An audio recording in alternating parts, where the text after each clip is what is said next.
Hello नमस्कार दोस्तों। आज हम बात करेंगे स्टडी में कंसंट्रेट किस तरह से किया जाए। एक मित्र ने जानना चाहा है कि जब वह पढ़ने बैठते हैं तो उनका माइंड डिस्ट्रैक्ट हो जाता है, एक लंबे समय तक वह कंसंट्रेट नहीं रह पाते हैं। तो देखिए, दो अलग अलग चीज़ें रहती हैं। यदि मैं वास्तविक दायरे में देखूं तो दो अलग अलग चीज़ें रहती हैं। एक, यदि आप कोई मनोरंजक स्टोरी है या कोई एडल्ट स्टोरी है, आप उसे पढ़ते जा रहे हैं और आपका ध्यान खिंचता ही चला जा रहा है, आगे क्या होगा, आगे क्या होगा, फिर क्या हुआ, फिर इस घटना के बाद क्या हुआ। इसमें आप भागेंगे नहीं, इसमें आपका माइंड डिस्ट्रैक्ट नहीं होगा, क्योंकि कहीं ना कहीं इसीलिए मैं कहता हूँ कि जिस तरह से हम घिरे हुए हैं, जो चीज़ें हम देखते हैं, जो चीज़ें हम सुनते आ रहे हैं, जो बाहरी माध्यम हैं, उनको बारीकी से देखना क्यों महत्वपूर्ण हो गया है। क्योंकि जब हम कोई विशेष काम करते हैं ना, जब हम अपने वेलफेयर के लिए, यदि आपके पास हो सकता है जीविकोपार्जन का अच्छा साधन हो, तो उस संसाधन का आप अच्छी तरह से उपयोग कर सकेंगे। लेकिन उसके पहले ही हमारे माइंड में इस तरह के डिस्ट्रैक्शन भर दिए गए हैं कि जब हम कोई अच्छी बुक्स पढ़ने बैठते हैं या हमारे जो जीवन के लिए महत्वपूर्ण है उसमें पढ़ने बैठते हैं, तो हमें कंसंट्रेशन के लिए सलाह लेनी पड़ती है। ये सबके साथ होता है, या मेरे साथ भी होता है। डिस्ट्रैक्शन तो आएगा ही, आप कंटिन्यू किसी एक चीज़ में बने हुए नहीं रह सकते हैं। तो मैं यहाँ पर स्पष्ट कर देना चाहूँगा, यहाँ दो चीज़ें, एक रुचिकर चीज़ें, जैसे अभी मुझे स्पिरिचुअल बुक्स पढ़ने का शौक़ है, तो वह मैं इसमें समय नहीं देखता हूँ कि कितना समय हो गया या कितना टाइम लग गया, मैं उसे पढ़ते रहता हूँ। लेकिन यदि मैं अपने सब्जेक्ट वाइज की बुक्स कोई भी उठाता हूँ और कुछ समय बाद मुझे डिस्ट्रैक्शन फील होता है, यही आपके साथ भी हो रहा है। आपका ध्यान चला जा रहा है कि आप किसी से बात कर लें,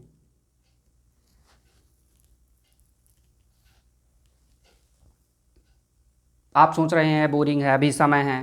लेकिन यही जब आपके पास, अभी मैं बता रहा हूँ कि यदि आपके एग्ज़ाम का एडमिट कार्ड अभी आउट हो जाए और 10 दिन बचें, फिर आप स्पीड देखिएगा अपने प्रिपरेशन की। आप देखेंगे कि आप 3-3 दिन में रिवाइज कर रहे हैं, आप 3 दिन में वही चीज़ को रिवाइज कर ले रहे हैं, आपके 5-5 टॉपिक कंप्लीट हो जा रहे हैं। लेकिन ये जो आपके 5-6 महीने निकल गए, उसमें आपकी स्पीड कभी इतनी रही ही नहीं। हो सकता है बहुत सारे लोगों ने अभी नोट्स भी ना बनाए हों।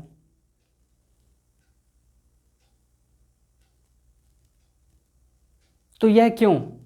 क्योंकि जब आपके पास 10 दिन बचा है ना, तब आप कैलकुलेट कर लेते हो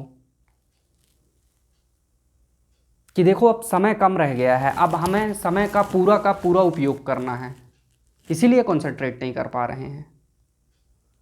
दूसरी चीज़ हो सकता है कि आपकी लाइफ भी मज़े में कट रही हो, अभी सारी सुविधाएं मिल रही हों, आपने बाहर जाकर कुछ अर्निंग की होगी, तो आप निश्चित इस एग्ज़ाम को महत्व देंगे। फिर आपको किसी मोटिवेशन की ज़रूरत नहीं पड़ेगी मेरे हिसाब से।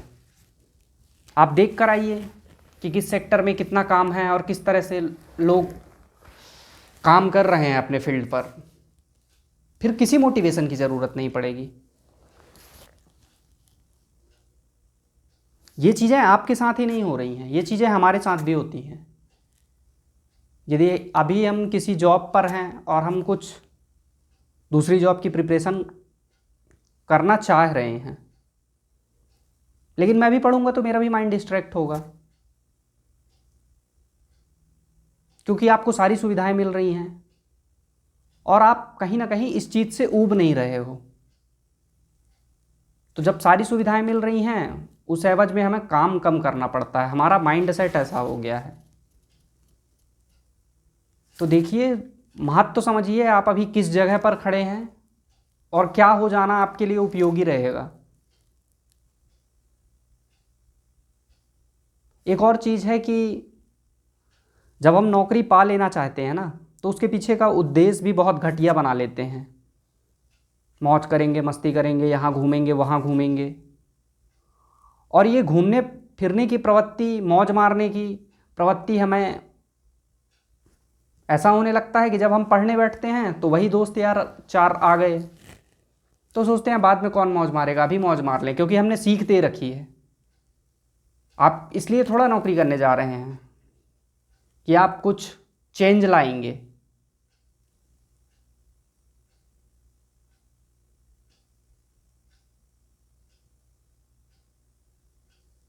हम सब उन्हीं उलझावों में उलझ जाते हैं, वो नहीं करना है।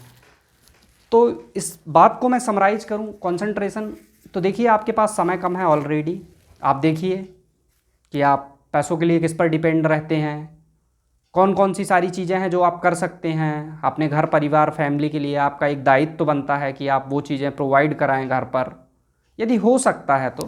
नहीं तो बिल्कुल आसानी से ज़िंदगी कट सकती है, लेकिन यदि आपने उस चीज़ का एजुकेशन किया है, आपने कोई समय सीमा दी है और आपको लगता है कि आप इसी फील्ड में आगे बढ़ेंगे, तो बिल्कुल कंसंट्रेशन का सवाल ही नहीं उठता, आप पढ़िए। दूसरा क्वेश्चन है कि मैं याद नहीं रख पाता हूँ, तो कोई भी यहाँ ऐसा नहीं है कि जो पूरी तरह से याद रख पाए।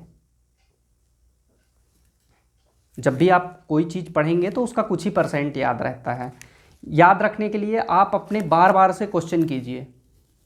आप किसी पर्सन को पकड़ लीजिए और उससे बुक दिलवा कर आप पूछिए, आप एनालाइज कीजिए, या कि आप क्वेश्चन को छुपा कर, जैसे यूडीएम के बारे में पढ़ रहे हैं या डोजर के बारे में पढ़ रहे हैं या किसी भी टॉपिक के बारे में पढ़ रहे हैं, तो उससे आप केवल उसका टॉपिक उठाइए और अपने मन में इमेजिन कीजिए कि इसके बारे में मैं क्या क्या जानता हूँ। उसको आप अपने से क्वेश्चन कर सकते हैं कि डोजर किस ग्रेडियंट पे काम करता है, कर सकता है, या जो भी है। आप इस चीज़ का पूरा अपना डिटेल निकालिए, फिर उसको मैच करिए।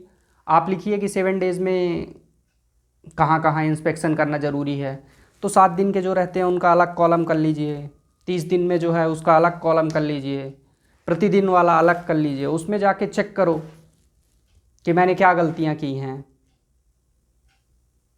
सेफ्टी कमेटी के बारे में क्या जानते हैं, आप अपने आप से क्वेश्चन करिए।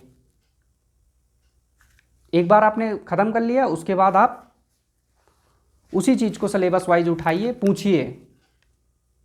कोई नहीं है तो आस्क योरसेल्फ।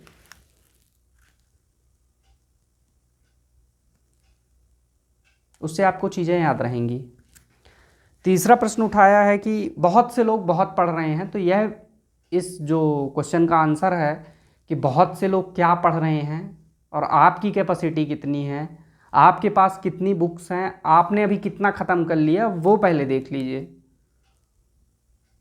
बजाय इसके कि आप देख रहे हैं दूसरे क्या पढ़ रहे हैं, तो उसको नज़रअंदाज करिए। जो ज़रूरी है, जिस एग्ज़ाम का जो पैटर्न है उस हिसाब से प्रिपरेशन करिए।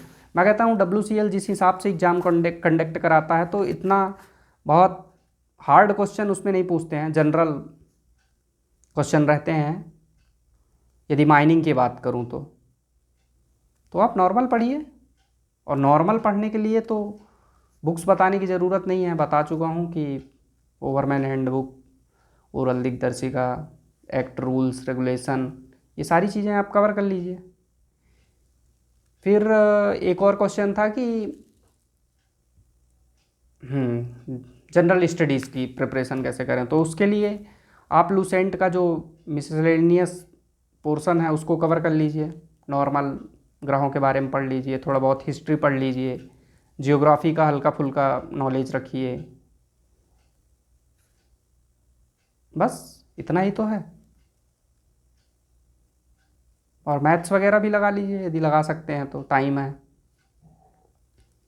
फिर जिस सब्सिडरी का जिस हिसाब से एग्ज़ाम होता है, उस एग्ज़ाम पैटर्न को ध्यान में रखते हुए, कहीं कहीं बिल्कुल हार्ड क्वेश्चन आते हैं, कई सब्सिडरी ने अपना पैटर्न बदल लिया है, तो उस हिसाब से आप अपनी प्रिपरेशन करिए। और रही बात कंसंट्रेशन की, तो अपने आप को अभी यह देखना होगा कि यह बहुत आवश्यक है, यह अत्यंत आवश्यक है मुझे यह करना। फिर इस चीज़ की मोटिवेशन की ज़्यादा ज़रूरत नहीं है। मोटिवेशन बहुत कम समय के लिए रहता है। अभी भी आप मोटिवेट नहीं हो पाएंगे मेरी वीडियो को सुनकर। आप बुक लीजिए, पढ़ाई करिए, पूछिए, जल्दी से क्वेश्चन सॉल्व करिए। ऑब्जेक्टिव लगाने का टाइम है, ऑब्जेक्टिव लगाइए। आपको टाइम कहाँ मिल रहा है कि मैं डिस्ट्रैक्ट हो जा रहा हूँ। और थोड़ा बहुत 10-15-20 मिनट, मन ज़्यादा ही तमन्ना पाल रहा है तो करके देख लो उसकी भी, 5-10 मिनट के लिए 15 मिनट उसको भी दे दो। लेकिन फिर खट से अपने काम पे लग जाओ, क्योंकि पूरी तरह से आप मुक्त नहीं हो पाएंगे। तो होप, मुझे लगता है कि इस वीडियो के माध्यम से आपको कुछ हेल्प हुई होगी। और भी यदि आपके मन में कुछ क्वेश्चंस उठते हैं जीवन को लेकर, या किसी भी ऐसे आपको टॉपिक लगता है कुछ भी, तो आप मुझे बताइए, मैं उस पर अपनी राय देने का भरसक प्रयास करूँगा। और थैंक यू वेरी मच।